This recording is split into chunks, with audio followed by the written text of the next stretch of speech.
쪽으로 잠시 말씀을 보도록 하겠습니다. 기독교 복음에 대한 심각한 오해 중 하나는 믿으면 내 마음대로 살아도 된다, 이렇게 생각하는 것입니다. 그렇게 오랜 세월 동안 교회는 사람들의 자유를 상당히 제한하고 많은 틀에 가뒀습니다. 수많은 강단에서는 그리스도인의 자유보다 율법이 외쳐졌습니다. 그로 인해 기독교인은 겁쟁이가 됐습니다. 왜냐하면 일정한 규칙 안에서 살아내는 이것을 신앙이라고 한다면 그것은 복음이 주는 자유에 비해 한없이 작기 때문에 그렇습니다. 오늘 본문은 이런 현실에서 우리에게 매우 중요합니다. 바울은 복음이 주는 자유란 제멋대로 인생이 아닌 그에 합당한 인생을 살아야 되는 것이라고 오늘 본문에서 소개하고 있습니다. 그리고 그 합당한 인생이 무엇인지 오늘 본문은 우리에게 보여주고 있습니다. 우리가 오늘 읽은 1절 앞부분을 보게 되면 이 부분을 직역하면 이렇습니다. 바로 자유를 위하여 그리스도께서 우리를 자유롭게 하셨으니. 자, 자유를 위하여 그리스도께서 우리를 자유케 하셨다, 이 말입니다. 이는 그리스도인의 삶의 수단이 자유이면서 동시에 그리스도인의 목표 또한 자유다, 이렇게 볼 수가 있습니다. 그렇게 복음은 곧 자유라고도 할 수 있습니다. 예수님의 사역만 봐도 그렇습니다. 예수님은 우리를 해방시키는데 그분의 모든 사역들을 보여주셨습니다. 계속해서 1절을 보면 우리의 자유는 이미 예수님으로 인해 성취된 것을 우리가 알 수가 있습니다. 예수님께서 이미 우리에게 자유를 주셨다라고 하셨죠. 그러나 1절 뒷부분을 우리가 같이 봐야 됩니다. 1절 뒷부분을 보면 그러므로 굳게 서서 다시는 종의 멍에를 매지 말라. 이것이 우리에게 무엇을 보여줍니까? 우리가 얻은 자유는 마치 잃어버릴 수도 있다는 것을 보여줍니다. 그렇기 때문에 우리는 예수님의 승리로 인해 자유가 주어졌음에도 불구하고 우리의 연약함으로 인해 그 자유가 우리에게서 빠져나갈 수도 있다는 이 사실을 오늘 기억을 해야 됩니다. 그래서 바울은 고린도전서 16장 13절에 보면 깨어 믿음에 굳게 서서라고 표현을 하고 있고요. 빌립보서 1장 27절을 보면 오직 너희는 그리스도의 복음에 합당하게 생활하라, 이렇게 이야기를 하죠. 그러니까 끝난 게 아니라는 것이죠. 이는 예수님을 믿고 끝나는 것이 아니라 그때부터 우리는 견고하게 서기를 애써야 된다, 이 말과 같습니다. 즉 우리의 구원은 이룰 수는 없지만 우리에게 주어진 자유는 이룰 수 있습니다. 특별히 갈라디아 교인들은 종의 멍에로 인해 그 자유를 잃어가고 있었는데 그 멍에가 바로 그들에게는 율법이었습니다. 1절에서 다시는 이라는 단어가 매우 중요합니다. 갈라디아 교인들이 복음을 믿기 전에는 우상 숭배에 빠져 살았습니다. 그리고 나서 그들이 믿음으로 새로운 삶을 시작했음에도 불구하고 율법의 멍에에 매여 자유를 빼앗긴 채 살아가고 있는데 지금 바울은 그 두 모습이 같다라고 표현을 하고 있습니다. 하나님 없이 우상 숭배하며 살아갔던 그 모습이나 하나님을 믿는다 말하면서 생활하기 시작했는데도 불구하고 그들이 율법에 따라 하나님 앞에 나아갔던 그 모습들이 사실 똑같은 것으로서 지금 이야기가 되고 있는 것이죠. 율법과 우상 숭배, 다시 말하면 종교와 비종교라고 우리가 볼 수 있는데요. 둘 다 그리스도인의 자유를 빼앗아 가기 때문에 같은 것으로 볼 수 있는 것입니다. 그렇다면 어떻게 그리스도인의 자유를 빼앗아 갈 수 있을까요? 우리는 이 생각을 해봐야 됩니다. 우리는 2절부터 조금 더 구체적으로 살펴볼 수 있습니다. 2절에서 보면 바울은 이제 할례 이야기를 꺼냅니다. 할례를 통해 자신의 구원을 이루고자 한다면 이것은 우리에게 아무런 유익이 없을 것이다, 이렇게 말을 하죠. 거기서 끝나지 않고 4절을 보면 그리스도에게서 오히려 끊어지고 은혜에서 떨어지게 될 것이다, 이렇게 말을 합니다. 여기서 할례는 하나님과의 관계를 위한 어떤 종교적 행위를 가리키죠. 이런 행동들은 어떻게 복음이 주는 자유를 빼앗아 갈까요? 하나님을 위해서 우리가 한다고 하는 이런 모든 어떤 종교적 행위들이 어떻게 복음이 주는 자유를 빼앗아 갈까? 오히려 복음이 주는 자유를 더 돕는 것이 아닐까? 간단히 말씀을 드리면 하나님이 아닌 다른 것에서 자신의 존재와 인생을 찾기 때문에 그렇습니다. 하나님이 아닌 다른 것에서부터 자신의 인생과 존재를 찾고 그걸 가지고 하나님께 나아가기 시작한다면 그것 또한 우리가 가진 자유를 빼앗게 되는 것이죠. 구약의 역사를 우리가 한번 생각해 보겠습니다. 애굽에서 이스라엘 백성은 자유가 없었습니다. 그러나 출애굽 이후 광야에서의 삶은 그들에게 자유가 있었습니다. 어떤 부분에서 자유가 있었습니까? 애굽에서는 자신이 누구인지 잊고 살아갔습니다. 어떻게 보면 그런 생각조차 그들은 하지 못했을 정도로 그저 살아가는데 바빴습니다. 그저 애굽이, 그저 세상이 정의 내려주는 대로 그들은 살기에 바빴죠. 그러나 광야로 나온 이스라엘 백성은 매일 자신들이 누구인지 물을 수밖에 없었고 거기에서 하루하루 결정해 나갈 수밖에 없었습니다. 비록 그들은 고난의 길을 걸어갔지만 그 전과는 비교할 수 없는 내가 누구인지를 선택할 수 있었고 내가 누구인지를 매일같이 행동할 수 있는 이 자유가 그들에게 주어졌습니다. 그리스도인에게 자유란 무엇을 마음대로 할 수 있는 그런 것, 이것을 의미하지 않습니다. 그리스도인의 자유는 우리의 존재와 관련이 있습니다. 그렇게 애굽에서 이스라엘 백성은 자신이 누구인지 잊은 채 살아간 부분에서, 내가 누구인지조차 잃어버리고 살아간 그 부분에서 사실 그들은 그래서 진짜 노예였던 것이죠. 그들은 그래서 진짜 노예였던 것입니다. 그러나 비록 먹을 것이 없고 제대로 입을 것도 없고 하루하루 알 수 없는 여정이었던 광야는 오히려 자신의 존재를 매일 생각할 수 있었고 선택할 수 있었기 때문에 그들은 진짜 자유가 그곳에서 있었던 것입니다. 이 일이 출애굽을 통해 가능해졌는데 이 출애굽을 우리는 하나의 구원 사건으로서도 볼 수가 있습니다. 구원은 우리의 존재를 건져내는 것을 말하죠. 그리스도인의 자유는 구원으로 인해서 주어지게 됩니다. 구원은 존재와 관련되어 있기 때문에 자유 또한 존재로 우리가 접근해서 생각하는 것이 맞습니다. 한 문장으로 좀 정리를 해보면 이렇습니다. 그리스도인의 자유는 나의 존재와 인생을 하나님의 사랑과 그리스도의 은혜만 의지하고 그곳에서부터 시작하고 그곳에서 끝내는 것, 이것이 그리스도인의 자유입니다. 그리스도인의 자유는 계속해서 말씀을 드리지만 우리의 존재를 어디에 두고 볼 것이냐, 이것입니다. 그런데 율법이 어떻습니까? 할례가 어떻습니까? 나의 존재와 인생을 하나님이 아닌 다른 것에서부터 찾고 만들어 가기 때문에 그것들은 우리의 자유를 빼앗게 되는 것입니다. 계속해서 5절과 6절을 우리가 보겠습니다. 우리 5절과 6절을 함께 읽도록 하겠습니다. 함께 읽겠습니다. 시작. 우리가 성령으로 믿음을 따라 의와 소망을 기다리노니 그리스도 예수 안에는 할례나 무할례나 효력이 없으되 사랑으로서 역사하는 믿음뿐이니라. 바울은 복음으로 인해 자유를 얻은 우리가 무엇을 이제부터 해야 되는지 구체적으로 오늘 이 본문에서 말해줍니다. 그것은 더 이상 하나님께 인정받기 위해 그분의 백성임을 증명하기 위해 몸부림치는 것이 아니라 이제 우리가 그분의 백성으로 자녀로 온전하게 세워질 그 날이 반드시 올 것을 기다리라, 이렇게 말합니다. 우리는 예수님으로 인해서 구원을 받았습니다. 그리고 우리에겐 자유가 주어졌죠. 우린 누구인지 매일 생각할 수 있습니다. 그리고 내가 누군지에 맞게 살아갈 수 있는 이 놀라운 은혜가 우리 안에 부어졌고 그것이 자유입니다. 그러나 우리는 여전히 지금도 부족하고 연약해서 이 땅에서는 그 자유대로 살아가지 못하는 날들도 많습니다. 하지만 그럼에도 바울은 우리에게 걱정하지 말라고 합니다. 왜냐하면 마침내 그날에 하나님께서는 우리를 영화롭게 만드실 것이라고 말하기 때문이죠. 그러니까 그곳에서 열심히 싸워 나가되 그걸로 인해서 하나님 앞에 내가 앞으로 나아가지 못할까? 하나님께 내가 인정받지 못할까? 그 고민은 이제 하지 말라는 거예요. 대신 하나님께서 마침내 그에 따라 의에 따라 우리를 다시 세우시고 마침내 영화롭게 하실 것, 이것을 소망하고 기다려라, 이렇게 말을 하고 있죠. 예수님을 믿는다 고백하면서도 동시에 우리는 어떻습니까? 여전히 연약한 현실을 살아가고 있습니다.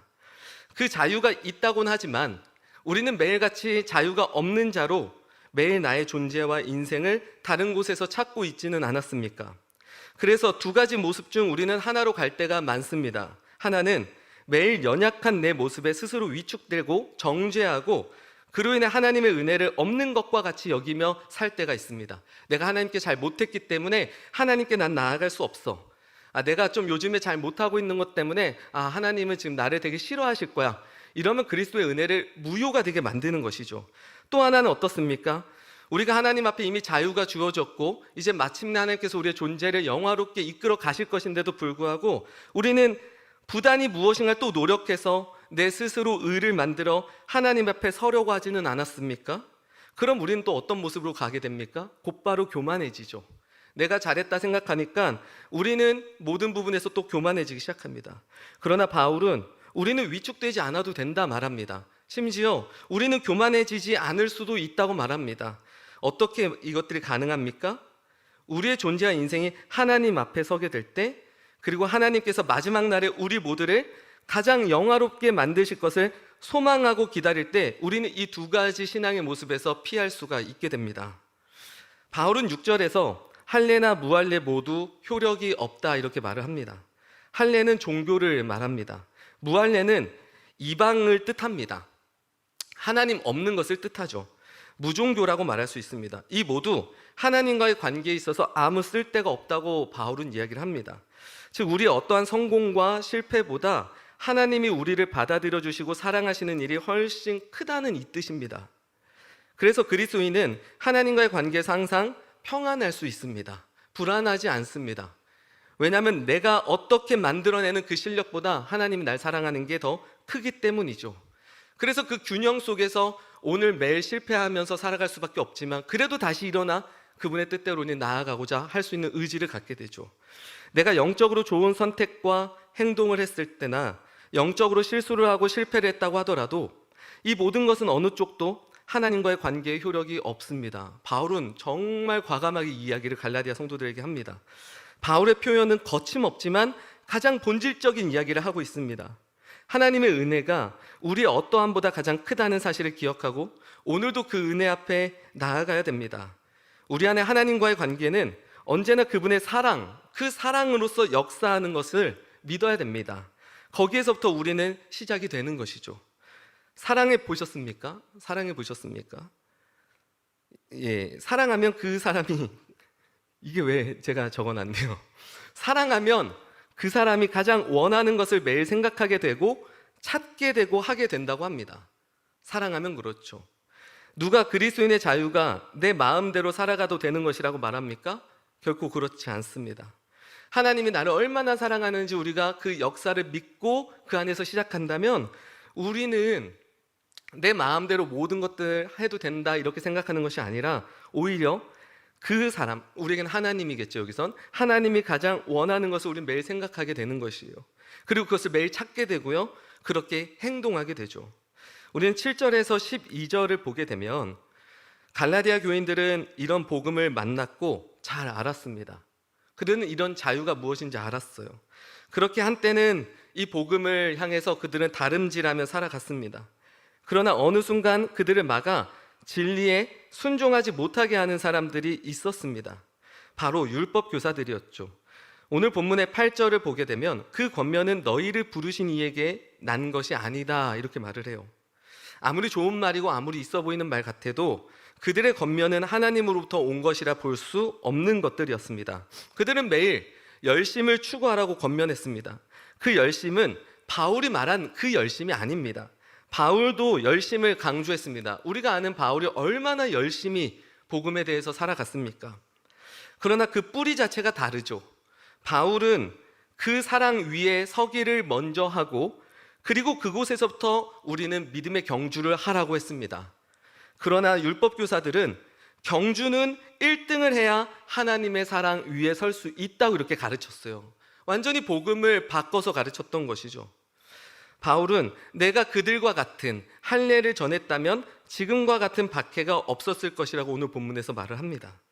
즉 종교를 전하고 그곳에 맞춰 사람들을 이끌었다면 그에게는 아무런 어려움이 없었을 것이라는 거예요. 사역도 비슷합니다. 무엇을 하라고 시키고 틀을 세워주는 것은 뭐 그렇게 어렵지 않습니다. 하지만 그 사람이 복음을 만나고 그리스도의 사랑 위에 세워지게 하려고 한다면 그 일은 훨씬 어렵습니다. 훨씬 어렵습니다. 바울은 쉽지만 틀린 길보단 어렵지만 맞는 길을 선택했습니다. 이제 마지막으로 바울은 복음이 주는 자유를 잘못 사용해서는 안 된다 이렇게 권면을 합니다. 오늘 본문 13절을 우리가 함께 읽도록 하겠습니다. 오늘 본문 13절입니다. 시작. 형제들아 너희가 자유를 위하여 부르심을 입었으나 그러나 그 자유로 육체의 기회를 삼지 말고 오직 사랑으로 서로 종노릇하라. 13절을 보면 육체의 기회를 삼지 말아라. 그리스도인의 자유를 얻게 된 너희는 이걸 가지고 육체의 기회를 삼지 말아라. 쉬운 성경을 보면 이것을 욕망을 채우는 기회로 삼지 말아라 이렇게 표현이 되어 있습니다. 우리의 욕망이 무엇입니까? 우리의 욕망은 이기심이죠. 구원은 따놓은 당상이라 생각하고 내 마음대로 살아가는 것, 이것이 이기심입니다. 바울은 복음이 주는 자유를 그렇게 사용하면 그것은 잘못 사용하는 것이다 라고 말을 해요. 오히려 복음이 주는 자유로 인해서 우린 서로 더 사랑하는 데 종노릇해야 된다라고 말을 해요. 그리고 14절을 보면 사랑이 율법의 핵심이라고 말을 합니다. 우리 14절 함께 보겠습니다. 시작. 온 율법은 내 이웃 사랑하기를 내 자신같이 하라 한 말씀에서 이루어졌나니. 율법의 가장 핵심이 뭐라고 하는 것이죠? 사랑이라고 말하는 것이에요. 갑자기 바울은 율법 그것 때문에 너희들 안 되는 거야 말하다가 이 끝에 와서는 뭔가 율법을 지키는 식으로 이렇게 본문이 끝나는데 그렇지가 않습니다. 우리는 어떤 의미에서는 율법을 지킬 의무가 있으나 어떤 의미에서는 율법을 지킬 의무가 없습니다. 어떤 의미에서 이런 것들이 그렇습니까? 우리가 그리스도의 은혜로 구원받은 사실을 믿고 있다면 오히려 율법에 순종할 의무가 더 커집니다. 한번 잘 생각해 보십시오. 하나님을 사랑할 이유가 우리에게는 더 많아졌죠. 예수님이 이 땅에 오셔서 하나님께서 예수님을 통해서 우리 안에 행하신 그 역사와 일들을 우리가 보고 안다면 이전에 그것들을 경험하기 전에 있었던 사람들보다 우리는 율법에서 말하는 그 정신을 지키고자 하는 열망이 더 커져갈 것입니다. 그리고 그것은 자연스럽게 사람을 향하게 되고 율법의 핵심이 서로 사랑하는 것에 있기 때문에 율법에 담긴 모든 정신, 이것들을 우리는 매일 추구하면서 살아갈 수밖에 없게 되죠. 다만 어떤 의미에서는 율법을 우리가 지키지 않습니까? 하나님께 잘 보이기 위해, 하나님께 인정받기 위해, 이것을 잘 지켜내지 못하면 하나님 앞에 내가 세워질 수 없을 것 같은 이런 두려움, 이제 그것 때문에 지켜야 되는 율법의 의무는 우리에게 사라졌습니다. 율법은 우리가 이런 의미에서는 지키지 않아도 됩니다. 하지만 율법에 남아있는 그 정신들을 생각해 본다면 우리가 하나님의 사랑을 지금 깊이 알고 그들보다 더 알지 않습니까? 구약에 있는 사람들보단 지금 살아가는 우리가 얼마나 더 많은 것들을 알고 있고 경험하고 있고 그런 시대에 살아가고 있습니까? 그렇다면 우리는 자연스럽게 어떻게 반응하게 되죠? 율법 때문에 전전긍긍하던 그들보다 사실 우리는 더 큰 하나님을 향한 마음들이 우리 안에 있을 수밖에 없는 것이죠. 이런 부분에서는 우리는 그들보다 더 어떻게 보면 율법에서 말하고자 하는 그 사랑을 더 우리는 애써 하려고 하는 모습들이 우리 안에 나타날 수밖에 없다는 것이죠. 바울은 13절에서 이렇게 얘기하고 싶었던 것이 분명합니다. 하나님의 사랑을 알고 그리스도의 은혜를 안다면 어떻게 그 자유를 육체의 기회로 삼고 살아가겠는가? 오히려 제멋대로 살려는 욕망이 사라지고 그분을 기쁘게 하는 삶으로 가야 되지 않겠는가? 이렇게 말입니다. 오늘 말씀을 좀 정리를 하겠습니다. 그리스도인에게 그리스도인의 자유는 우리의 삶을 살아갈 수 있는 수단이 되면서 동시에 우리 삶의 목적이 되기도 합니다. 우리가 누구인지 정확히 아는 것, 그것을 통해 우리는 삶을 살아갈 수 있습니다. 사람들은 다 말은 하고 있진 않더라도 내가 누구인지를 매일같이 말하고 있습니다. 어떤 사람은요, 주변에서 좀 웃기면 이게 나라고 생각하는 사람들도 있을 거예요. 그럼 그 사람 누군가 웃겨야 된다고 합니다. 또 어떤 사람은 인정받아야 이게 나라고 생각을 하는 거예요. 그러니까 거기에 맞춰 삶을 살아가는 거죠. 그러니까 내가 누구라고 정의하는 것, 그거에 따라 사람들은 삶이 흘러가게 돼 있어요. 그런 면에서 우리는 내가 누구인지를 정확히 아는 것, 그것이 우리의 삶을 살아갈 수 있게 하는 수단이 되는데요, 바로 그리스도의 자유가 그렇습니다. 그리고 누구인지 잃어버리지 않고 그 자유를 가진 자로 살아가는 것, 그것이 또 우리가 이 땅에 살아가는 목적이기도 하죠. 자유를 생각하면 우리가 오늘 어떻게 살아야 되는지를 알게 되고요, 그리고 또 여전히 우리는 이 땅에서 하나님의 자녀로, 백성으로 우리의 존재와 인생을 살아내려고 해야 되는 목적이 우리 안에 있습니다. 요즘 나를 정의하는 것, 이것은 무엇입니까? 타인을 정의 내리는 것에 있어 중요하게 들어오는 기준이 무엇입니까? 나를 정의 내리는 기준이 있겠지만 우리는 또 수많은 사람들을 만나면서 그들을 결정해 나가는, 그들을 정의 내려가는 건 기준들이 있을지도 모릅니다. 또는 우리가 살아가고 있는 이 세상을 우리는 지금 어떤 기준으로 정의를 내리고 있습니까? 저는 오늘 이 밤에 저와 그리고 우리 모든 성도님들이 그리스도의 사랑을 다시 붙들고 바라볼 수 있기를 바랍니다. 그리고 그 사랑이 나를 이끌 수 있도록 소망하기를 바랍니다. 그 사랑 앞에 서서 그동안 나를 다른 곳에서 정의 내리려고 했던 것들, 다른 것으로부터 타인을 정의 내리려고 했던 것들, 어떠한 것들로 세상을 정의 내리려고 했던 것들이 이제는 좀 내려놓고 하나님의 그 사랑이 나와 내 주변과 그리고 내가 살아가는 모든 현실들을 그분의 사랑으로 바라볼 수 있는 것을 소망할 수 있기를 바랍니다. 이것을 소망해 보셨습니까? 내가 나를 보면서 하나님의 사랑으로 나를 바라보고 싶다. 하나님의 사랑으로 나를 다시 회복되고 싶다. 내가 타인을 보는 관점들이 하나님의 사랑으로서 다시 저 사람들을 보고 싶다. 이러면 어떻게 될까요? 우리는 하나님의 그 사랑이 너무 커서 그 사랑으로 바라볼 수밖에 없습니다. 그러면 우리의 수많은 것들이 달라지게 될걸요. 그 사랑이 나를 이끌도록 소망하십시오.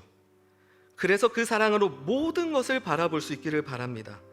그 사랑을 아는 자로 각자의 자리에서 살아내십시오. 그렇게 하기 위해선 우리가 가진 자유를 다시 한번 생각하셔야 됩니다. 오늘 이 밤에 하나님 앞에 우리의 인생과 존재를 다시 고민하십시오. 그리고 하나님 앞에서 다시 바라보십시오. 하나님이 나를 어떻게 건지셨고 내 인생을 어떻게 바라보고 계신지 보십시오. 그때 우리는 그 자유로 말미암아 우리가 무엇을 해야 되고 어떻게 살아내야 되는지 알게 될 것입니다. 특별히 바울은 우리가 하나님 앞에 그렇게 매일 내 존재와 인생을 세우고 그래서 내가 누군지 정확히 아는 그런 자유를 가진 자로 살아가게 된다면 아주 어마어마한 이야기를 하죠. 서로 사랑으로 종노릇한다라고 합니다. 저는 이 한 문장이 아직도 쉽지는 않습니다. 쉽지는 않아요. 사랑으로 종노릇한다. 이게 참 쉽지 않습니다. 요즘 대한민국이 참 그렇죠. 요즘 대한민국은 더 많이 예민하고 이 서로 사랑으로 종노릇하기보다 더 예민하고 분노하고 그렇습니다. 그래서 이 설교를 준비하는 동안 우린 점점 더 멀어져 가고 있구나. 하지만 그 속에서 어떻게 하면 사랑으로 종노릇하며 우리가 살아낼 수 있을까?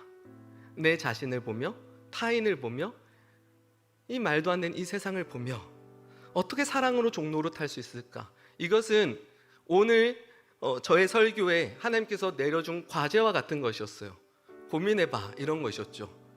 그래서 사랑으로 종노릇해라 너무 크게 다가와요.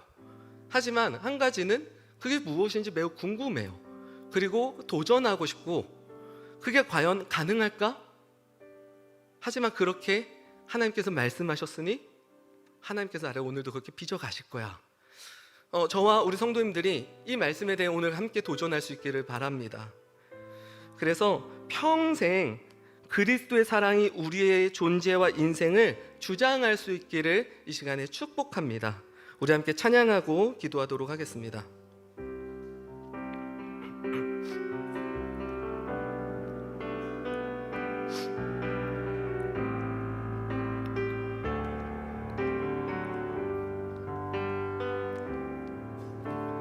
주 내 소망은 주 더 알기 원합니다. 이전보다 더 가까이 가기 원합니다.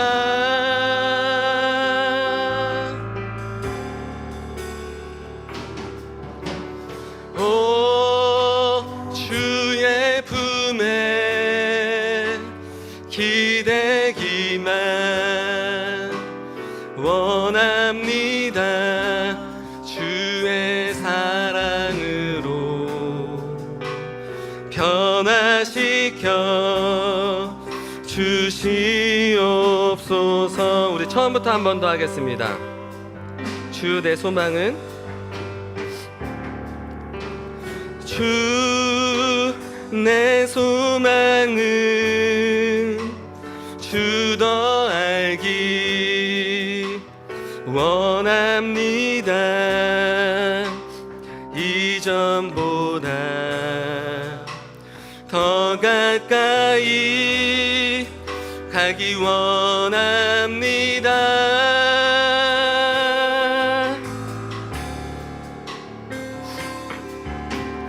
오 주의 품에 기대기만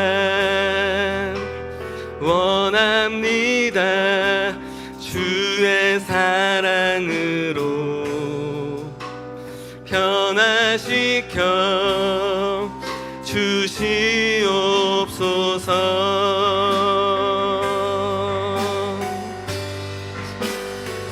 주 사랑으로 날개 치며 오르게 하옵소서.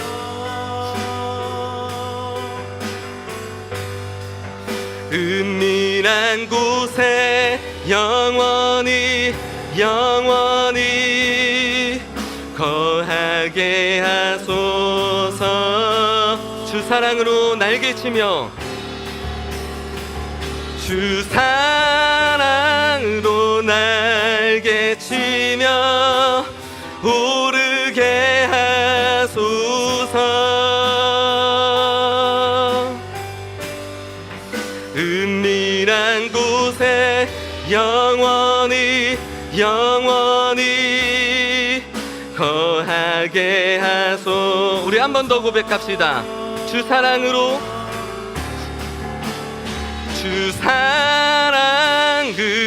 날개치며 오르게 하소서. 은밀한 곳에 영원히 거하게 하소서. 오 주의 사랑, 오 주의 사랑 부끄러워 않겠어요. 주의 사랑으로 변화시켜 주시옵소서. 우리 한 번 더 고백합시다. 오 주의 사랑 부끄러워 않겠어요. 오 주의 사랑 부끄러워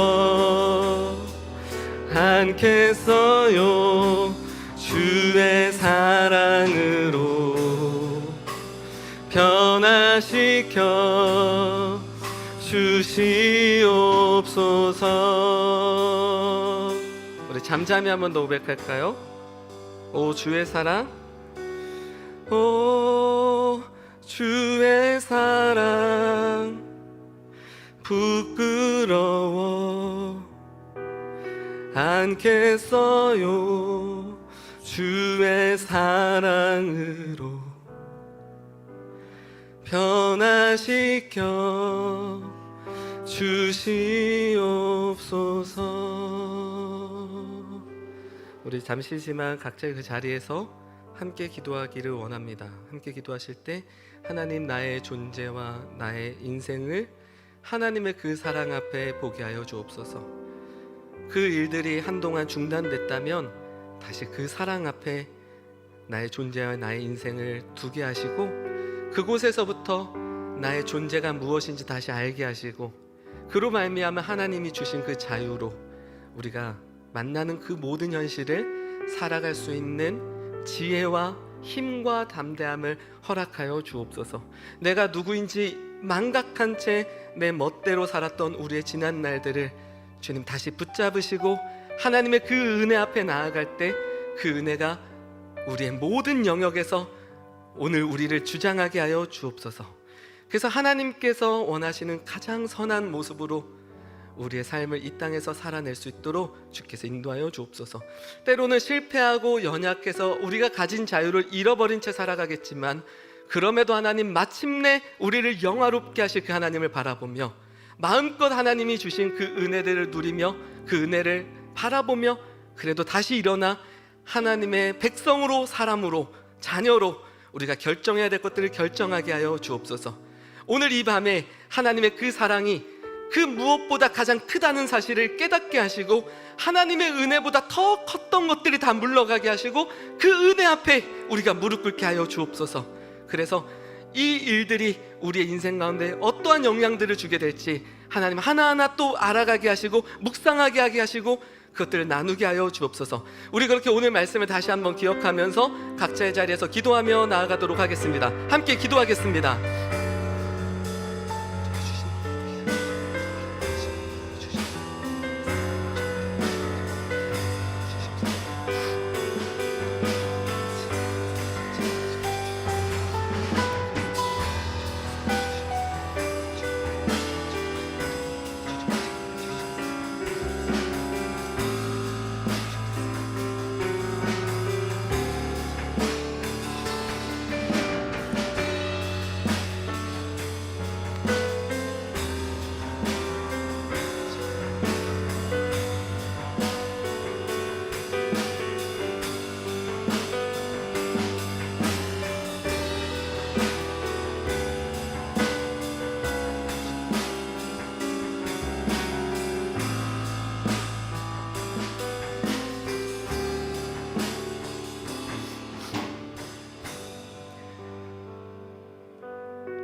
하나님, 나는 하나님의 자녀입니다.